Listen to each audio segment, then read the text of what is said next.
Bonjour Alexandre. Bonjour. Alors ça c'est une activité que les poissons doivent apprécier, non? Ah, le nourrissage, effectivement, ouais. Ils ont pas l'air d'avoir très faim. Bah écoutez, voilà, ils commencent à se rendre compte qu'on a nourri. Ouais. Donc voilà, tout le monde commence à s'activer un petit peu et à venir chercher la nourriture qui en descend progressivement vers le fond de l'aquarium. Alors ici je regarde, c'est le verron. Effectivement, alors ce poisson c'est le verron, c'est un poisson qui vit dans les rivières de première catégorie dans nos régions ici dans le nord de la France.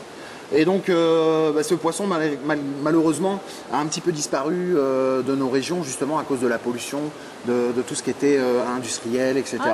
Et donc nos rivières reviennent, on va dire, dans une qualité acceptable. Et donc, on commence à retrouver du verron, par chez nous, oui, tout à fait. Alors ici on est dans un aquarium des poissons d'eau douce, hein, c'est bien ça? Exclusivement d'eau douce froide, c'est-à-dire que des poissons d'Europe, de France, de la région bien sûr, du lac, etc. Voilà, on ne présente que ça. Et également quelques crustacés comme des écrevisses qui sont également présentes dans le milieu naturel. Combien d'espèces alors vous avez ici? Alors on a une cinquantaine d'espèces en tout. Voilà, une cinquantaine d'espèces réparties sur 25 aquariums. Et voilà, les aquariums représentent à peu près un volume de 55 mètres cubes d'eau. Voilà, 55 000 litres. Cette faune-là, ces animaux-là intéressent quand même le public ou ils sont plus attirés par l'exotisme? Alors, effectivement, on n'a rien à voir avec les grands aquariums qu'on peut rencontrer ailleurs. On est une petite structure essentiellement pédagogique. C'est-à-dire qu'en fait, on reçoit ici, bien sûr, les visiteurs qui souhaitent venir visiter l'aquarium, bien sûr, mais également les scolaires. On continue le nourrissage? Voilà, il me reste encore quelques petites doses à leur donner. Donc là, on leur a donné dans un premier temps un petit peu de granulé pour l'apport protéinique, etc. Et ensuite, pour éviter les carences, on ne donne jamais toujours la même chose, on varie. Donc là, on a mis aussi quelques petits verres de vase, la larve de moustique en réalité. Et là, on met un petit peu de moule broyé. Voilà. Hop. Ils sont choyés. Hein, il faut surtout qu'ils soient en forme. Hein. Bah, c'est ça, voilà. Allez, on continue, on va aller par là.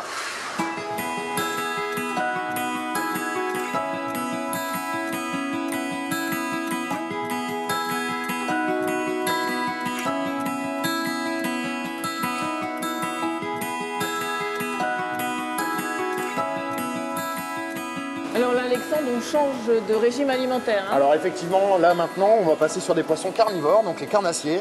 On leur donne des petits poissons, voilà, comme ceci. Ceci est un petit rectangle. Donc c'est la nourriture. Dans la nature, ces poissons-là sont carnivores, ils mangent ces poissons-là. Donc on essaye de ne pas on pourrait les nourrir en inerte, mais ça modifierait complètement leur comportement. Donc on leur donne des poissons vivants pour qu'ils gardent leur instinct premier de chasseurs et prédateurs. Voilà. Hop. Donc on va en mettre quelques-uns. Donc ce sont des poissons qui ne mangent pas tous les jours. Comme le brochet, enfin c'est les espèces qu'on a là. On a un brochet, on a des cendres derrière, il y a une perche là-bas, il y a un black bass aussi dans l'aquarium qui se trouve de l'autre côté, on ne le voit pas. Mais voilà, ce sont des poissons, tous carnivores, ils ont le même régime alimentaire, mangent la même chose. Et ils sont dimensionnés pour ne pas s'auto-manger, c'est-à-dire se manger les uns les autres. C'est-à-dire que là, dans cet aquarium-là, aucun peut manger un autre, même si on ne nourrissait pas. Voilà. Donc on nourrit quand même pour qu'il n'y ait pas de bagarre, parce qu'il peut y avoir de la bagarre. Ce poisson-là a une bouche qui est criblée de dents. Vous avez 700 dents sur un brochet. C'est impressionnant. C'est très impressionnant. Il ne faut surtout pas y mettre sa main lorsqu'il est vivant. Ce sont des petites aiguilles recourbées vers l'intérieur. Vous en avez 700 et elles sont très coupantes.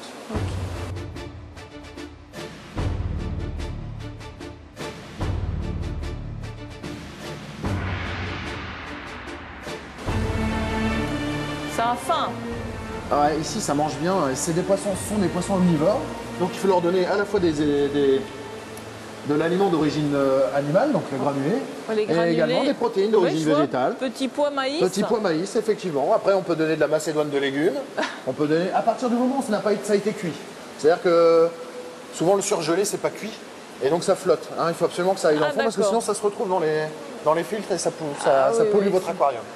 Alors ces poissons-là sont aussi des poissons d'eau douce alors? Alors effectivement, ce sont des poissons d'eau douce. Bon, ce sont des poissons d'ornement. Là, vous avez de la carpe coille, du chouboukine, de la voilée, avec les grandes voiles. Vous avez de la tanche de Mongolie, alors qu'au départ, ces poissons-là étaient tout ce qu'il y a de plus normal. Mais sur des dizaines et des dizaines de générations, on obtient des poissons qui ont des particularités physiques hors normes. Voilà, et on entretient, puisque après ces poissons-là, on les fait se recroiser les uns les autres, etc. On peut obtenir des poissons qui ont les yeux exorbités, ce qu'on voit en animalerie en réalité.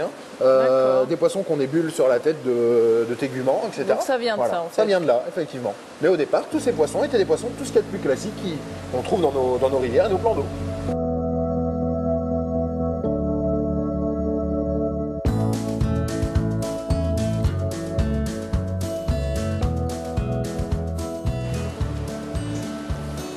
Ça mange, ça mange. Ah Alors ouais. ici, c'est la communauté du lac. Donc ça veut dire que ce Exactement. sont les poissons qu'on trouve dans le lac de Val-Joli alors. Oui, effectivement, tout à fait. Ce sont que des poissons, enfin là, ici dans cet aquarium, en communauté, qui représentent un peu les poissons qu'on peut trouver dans le lac pour les pêcheurs, les naturalistes, etc. Bien sûr, on n'a pas mis les poissons qui sont prédateurs. Il y a des petites perches, mais je veux dire, celle-là, ça va, c'est pas méchant. Parce que dans le lac, bien sûr, vous avez les prédateurs et les proies Ouais. et les autres poissons qui sont mélangés. Ici, on ne peut pas. Sinon, On mélange pas va- tous. Ça va créer du stress, vous imaginez bien, et des problèmes.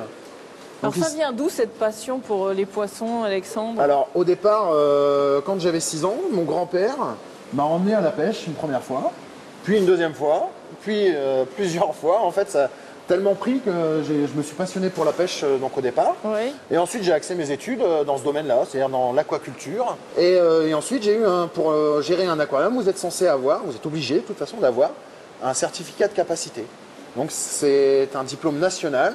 On passe devant nos pairs Oui. pour montrer patte blanche, c'est-à-dire qu'on est bien compétent pour à la fois détenir des animaux dans les bonnes conditions, c'est-à-dire qu'on ne fait pas de la accueillir. torture animale, voilà. Voilà, et et accueillir accueillir du du public, public. également, dans le sens où on ne met pas en danger le public qui vient visiter l'aquarium. Parce qu'ici aujourd'hui on a de la chance, il n'y a personne, mais d'habitude c'est rempli C'est gros, ça et grouille, ça ouais. tape sur les vitres et tout, Effectivement, c'est ça? ouais, quand on a des enfants, c'est pas facile. Hein. Voilà, bon, mais c'est les votre poissons mission, sont- voilà, c'est votre exactement. mission. Ici vous vous promenez, vous expliquez voilà, les on visites. sensibilise les enfants à tout ça. D'accord. Allez, même pas que les enfants d'ailleurs. Oui, et les adultes aussi, parce Tout à qu'on fait. découvre plein de choses. En tout cas, pour ma part, j'ai découvert plein de choses aujourd'hui.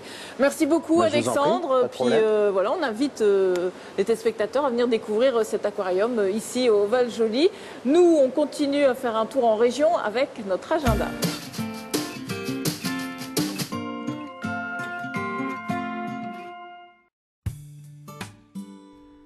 Le musée de la gravure et de l'estampe de Gravelines propose de revisiter ses collections avec un nouvel accrochage.